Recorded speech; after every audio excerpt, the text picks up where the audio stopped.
ተበድረሽም ቢሆን ላኪልን ምናምን ነው የሚሉትና እንደታሽ ሄደሻል። የኔ ልጆች እኮ ጉልበት ከሚሊዮን ይበልጣል። ሰላም አለይኩም ወራህመቱላሂ ወበረካቱ። ውድ ቻናል ቤተሰቦች እንዴት ናቸው? እያንዳንዱ ሰው የራሱ የሆነ ታሪክ ሊኖረው ይችላል። እኔ ደግሞ በጣም ተደጋገመ፣ አንድ አይደለም። እኔ ልጅነት የሚባል ነገር የማውቀው ነገር የለም። ገና በጣም ትንሽ እያለሁኝ አብሬ መጫወት ባለብኝ ሰዓት ነው ትቼ የመጣሁት። የሆንኩበት ምክንያት ደግሞ ምንድን ነው? እኔ አልፈልግም ነበር በሰዓቱ፣ እኔ መማር ነበር የምፈልገው እና እነሱ ደግሞ ሌላ ነገር ስለምፈልጉ ወይ እንዲሄድ ወይም ደግሞ እንደገባ ነበር የሚፈልጉት። ስለዚህ ትቼ ወጣሁ ማለት ነው። ከዛ በኋላ የነበረው ደግሞ እዚህ እያለሁ የነበሩት ጉዳዮች የመጀመሪያ የገባሁባት 5 ዓመት ነበር የሰራሁት። 5 ዓመት የሰራሁበት ብር ለቤተሰብ የተላከ ነው እና ያለች ግን ምንም አልነበረም፣ ምንም የለም ማለት ነው። እነሱም አልተቀበልንም አሉ። እሷም ደግሞ የሰጠው ነች። እኔ ህፃን ልጅ ነኝ፣ ማነው ጠያቂ? የዛ ሰዓት ማንም የለም። ያንን ሁሉ ያው እየተማርኩ ስለነበረ ተቋቋምኩት። እየተማርኩ ነው። እኔ ትምህርቴ እንዳይቋረጥብኝ ነው የምፈልገው።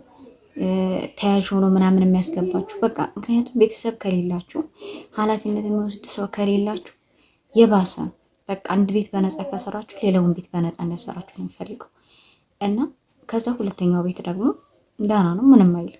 በቃ እነሱ እየከፈሉኝ ነበር የምሰራው፣ ግን 200 ብር ነበር የሚከፈልኝ። በቃ ግን ያው የምታጠፉት ነገር ምናምን የለም። የትምህርትም ወጪ የዩኒፎርም ምናምን ብዙ አይደለም የዛ ሰዓት እና ትንሽ ነው፣ ቀላል ነው ማለት ነው። ለመማር በጣም ቀላል ነው። እነሱ ነገሮች በራሴ እየሸፈንኩኝ፣ ግን የነበረውን ሌላው ነገር ግን ከዛ ጊዜ ጀምሮ ነው ሁለተኛ የነበርኩበት ቤት እና ያው 200 ብርም ቢሆን እየተከፈለ ነበር ማለት ነው የምሰራው። ከዛ ሶስተኛው ጋር ደግሞ ነው እንግዲህ እንደ ቻሌንጅም እንደ ጥሩም እንደ መጥፎም ነገር የማየው ማለት ነው። ሶስተኛው ቤት የነበርኩበት ሰዓት ደግሞ ድሮም እንድታዋቁ ሰዎች ናት። በኋላ ግን በጣም ከባድ ህይወት ይከብዳቸዋል ሲጀመር ማለት ነው። ከዛ ምንድን ነው የሆነው? መጀመሪያ ላይ አትዘሴም ያችኛይቱም 2 ስለነበረ የምትከፍለው ያችኛይቱም 2 መክፈል ጀመረች ማለት ነው። ከዛ እንደዛ እያለ ቀጠለ። የሆነ ሰዓት ላይ ያው 12 ደረስኩኝ። 12ኛ ክፍል ደግሞ ውጤት አልመጣም ነበር። ውጤት ሳይመጣ ሲቀር ክረምት ላይ ምናምን ራሱ ወጥቼ በመሀል የሚሰራው ስራ ነበረኝና ያው እንደዚህ ጓደኛ ጋር ምናምን ሆንኩኝና እየሰራው ነበረ ካፌ ምናምን ማለት ነው። ከዛ ብቻ ያንን እንትን አልኩኝና ዩኒቨርሲቲ የምገባ ነበር ነው የማውቀው። ከዛ ውጤት አልመጣም። ከዛ በኋላ የዲስታንስ ወሎ ዩኒቨርሲቲ ተመዘገብኩኝ። የዛ ሰዓት 2012 አካባቢ ማለት ነው። ክፍያው ደህና ነው። በሴሚስተር 1000 ብር ምናምን ነው የምከፍሉት። 900 ብር፣ 1000 ብር፣ 800 ብር ምናምን በክሬዲት አወር ስለሆነ ቀላል ነው እና እዛ ገባሁ። ከዛ የጤና ደግሞ ተወዳደርኩኝ፣ የመንግስት ማለት ነው፣ በነፃ ነበረ። ከዛ ስወዳደር አለፍኩኝ። ገዛ ሁለቱንም እየተማርኩ ነበረ። የዚህኛው እየተከፈለ ነበር መማረው፣ የዚህኛው ወደዚህኛው እያደረኩ ማለት ነው። ከዛ እየተማርኩኝ መጣ። ከዛ የሆነ ሰዓት ላይ ኮቪድ መጣ፣ ኮሮና ማለት ነው። ከዛ ኮሮና ሲመጣ ትምህርት ተቋረጠ፣ ቁጭ አልኩኝ ማለት ነው። ምንም እንትን የለም፣ መከፍለው የለኝም የትምህርት ቤት እንዳልኳችሁ። በቃ የነበሩት የተጠረቃቀሙት ብሮች ለትምህርት ቤት ለምናምን ተከፋፍለው አልቀዋል።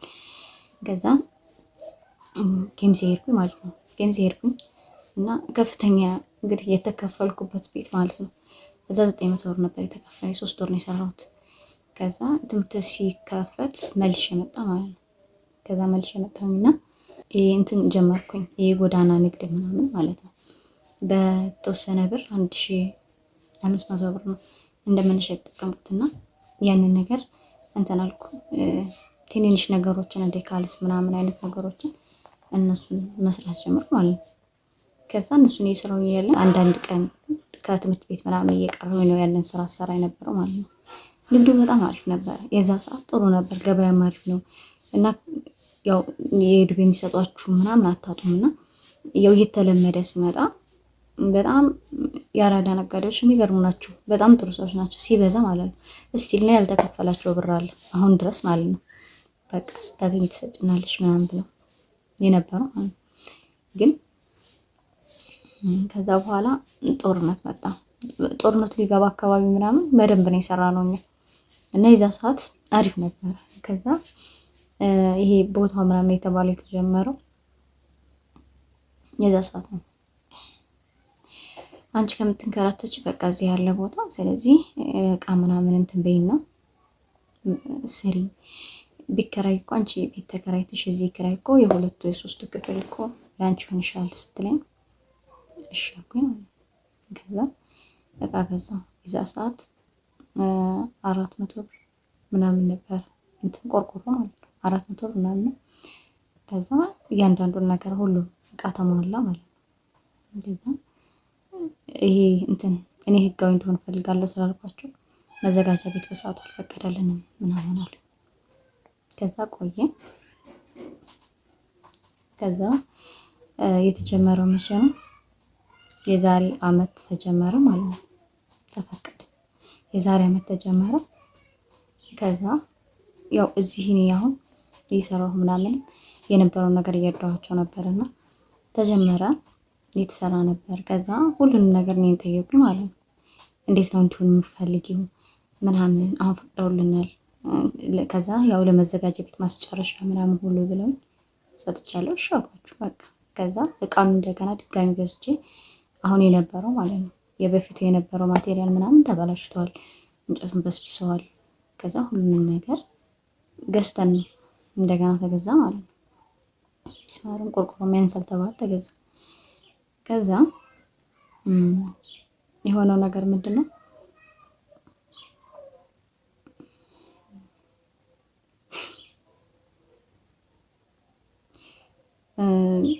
መጀመሪያ መዘጋጃ ቤቶቹ ይለቅና ነው ስም የሚዞረው። ቤቱ ይሰራ። ቤቱ ከተሰራ በኋላ ነው ስም የሚዞረው። ካርታና ፕላን ደግሞ እንትንም የሚባለው የዛ ሰዓት ነው ተብሏል አሉ ማለት ነው። እንዴ ስሙስ ምናምን ብዬ ስጠይቃቸው ይሻልኩ። ከዛ ምንም እኔ እንትን ያልኩት ነገር የለም። ብር ሲፈልጉ እዛ ለሚያስጨርሱት ነገር ምናምን ሲፈልጉ የሚላክላቸው በሌላ ሰው አካውንት ነው። እንደገና ማቴሪያል ምናምን የገዛሁት በዛኛው በሌላ ሰው አካውንት ነው ማለት ነው የሚላክላቸው። በሌላ ሰው አካውንት ስለነበረ በዛ ነው እንትን ያሉት። እኔ ለዚህ እንዳመቻቹት ምንም የማውቀው ነገር የለም። ከዛ እስከዛ ድረስ ግን ሰላም ነው። በቃ ቶሎ ቶሎ በይና ላክ አድርጌላቸው ያለው ነገር ይለቅ ምናምን ስለሆነ የሚሉት ማለት ነው። 2014 2024 ማለት ነው 2015 ላይ የፋርማሲውን ዲፕሎማውን ተመረኩኝ።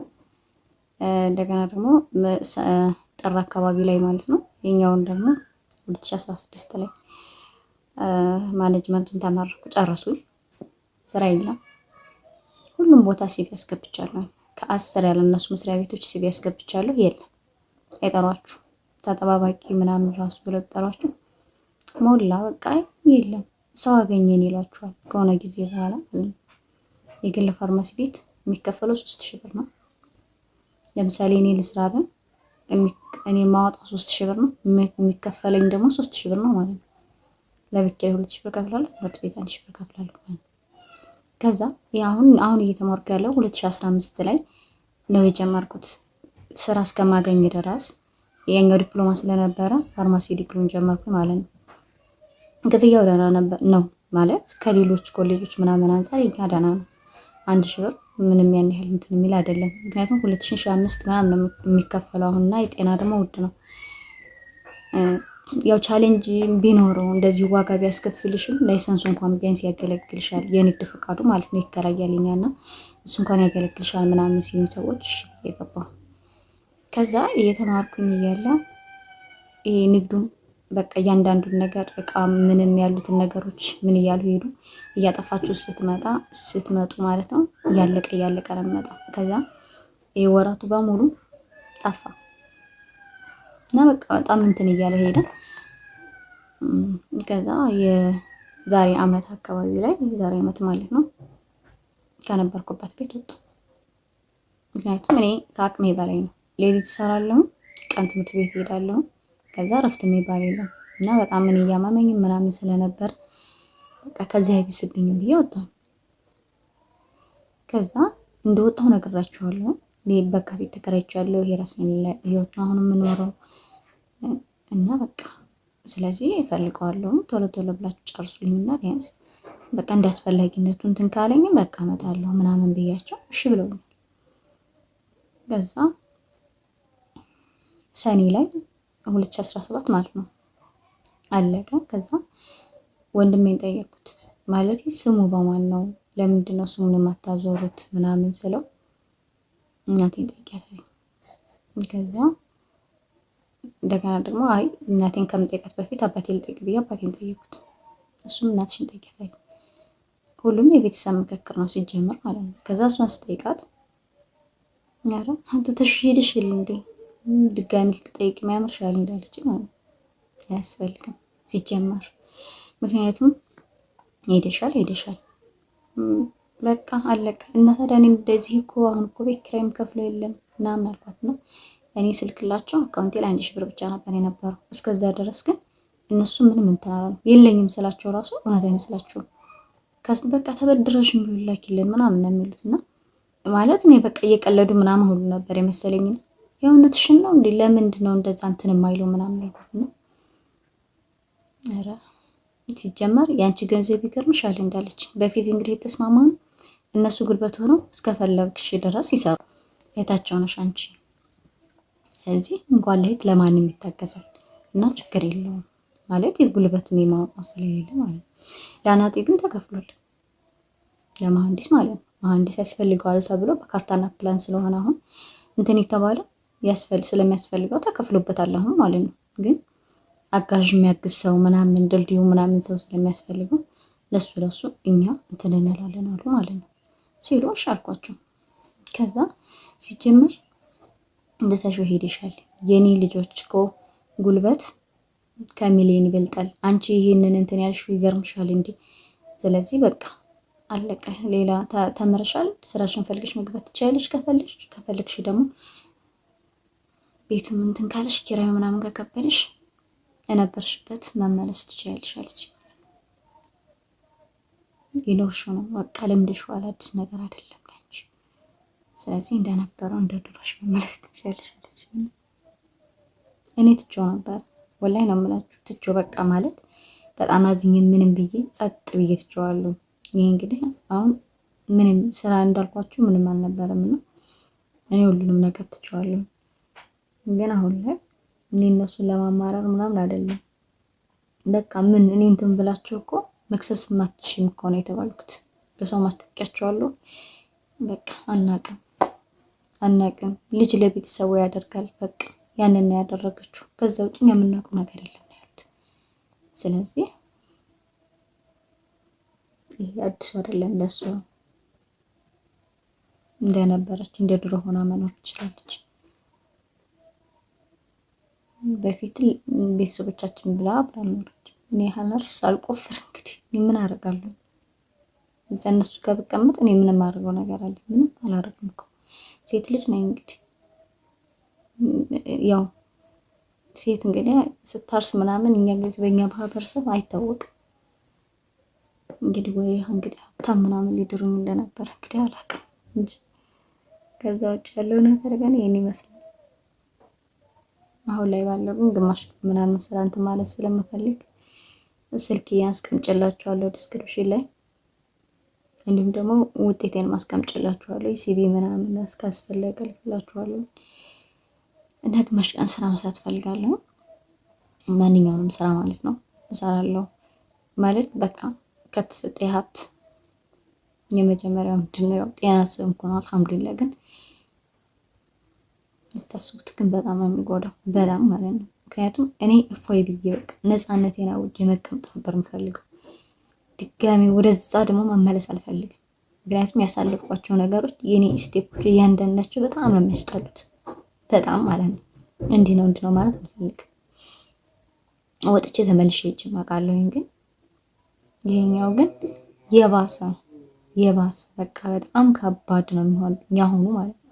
ምክንያቱም የኛ ሰው ተመልሳችሁ ትገቡ ምን እንደምትባሉ ታውቃላችሁ? አዎ ቤተሰብሽ የጣለሽ ሲጀመር ነው የሚሏችሁ። ማንም ሰው የሚላችሁ እንደዛ ነው። ይኸውና በቃ አየሻ ቤተሰብሽም አልጠቀመሽም ነው የሚሏችሁ። ስለማውቀው ከዚህ በፊት እኔ ወጥቼ ተመልሼ ስገባ የተመለሰልኝ ምላሽ እኔ ስለማውቀው ማለት ነው። ድጋሚ እኔ አልችልም በቃ ማለት አሁን ላይ ባለው ነገር ከአቅም በላይ በቃ ከቁጥጥር በላይ ህይወት ሆኖባቸው አያውቁም። እንደዛ ማለት ነው በቃ አሁን ላይ ያለው ነገር ማለት ነው። እና ቪዲዮን ሼር አድርጎልኝ ቢያንስ እንኳን ዩቲዩብ ሞኔታይዝ ከሆነ የተወሰነ ነገር እንኳን ሊያቀረኝ ይችላል። ይሄን ነው